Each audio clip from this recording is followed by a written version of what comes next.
I'm like, okay, and right, okay. Now that we've established that don't nobody love you but you, Yep. what we gonna do about this? Because you're a man, I'm a man. We are intelligent, capable people. We can fight back. We can solve problems. Why are we? Why is that not the conversation? And I'm only gonna say I think sometimes the politics is what distracts us. And at the end of the day, what you're doing with your church, the Daylight Christian Center, I gotta keep saying that, is it's exactly what I envisioned. Like when I wrote this book, see, here's the thing. You know how it is with churches. They come in all shapes and sizes, different pastors. Sometimes you got shenanigans and Right. whatever, right? And so I hear people that will say, "Oh, these black churches, with these pastors, these churches." You've heard it all, I'm sure. But one thing I don't do is two things I don't criticize. I never criticize soldiers who defend the country. I never criticize the black church. I might mention some things that I see, but the black church is very diverse, and the black church is one of the most powerful institutions in our society, and it's one of the few institutions that did not get destroyed through integration. Right. Right? Integration it ruined the black family, ruined black businesses. We used to have black owned schools and ain't got those no more.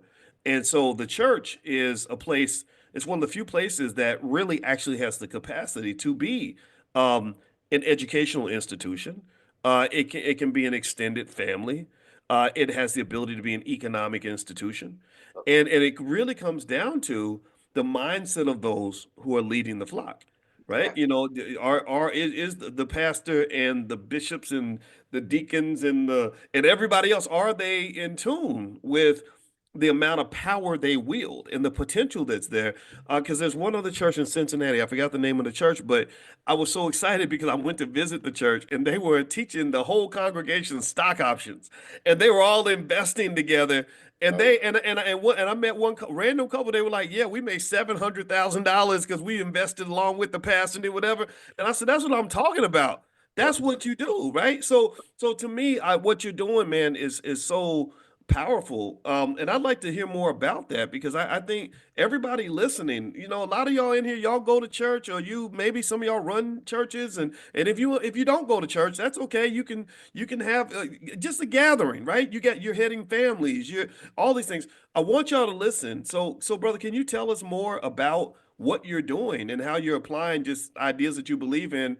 Because I've heard family and I've heard finances, and of course faith is in there as well for sure. Talk a bit more about the things you're doing with the Daylight Christian Center so people can know. Well, as soon after I read your book, it's uh, Chase Bank is right next door to our church, and we Mhm. had they came to us. We usually use their parking because we have so many people during our community. We have a community day that we do every year where we give out book packs and stuff like that, and bless the community with different gifts and stuff like that. And it's usually a big thing. Like we have maybe 500 to 700 people come out to it every summer, and so it gets bigger every year. And so I had the ideal when we came to Chase. I said, I because Chase came to us. They said, how can we help you? What can we do to help the church? I said, well, you can help us with grants. You can help us, help first time buyers with grants and stuff for their down payments and stuff like that for houses and stuff. And they said, yeah, we will be glad to do. I said, you can train our people so that they can be smart with their credit, how to fix their credit, how to build their credit up and stuff like that, and get loans and stuff, business loans and stuff like that. And that's what we do.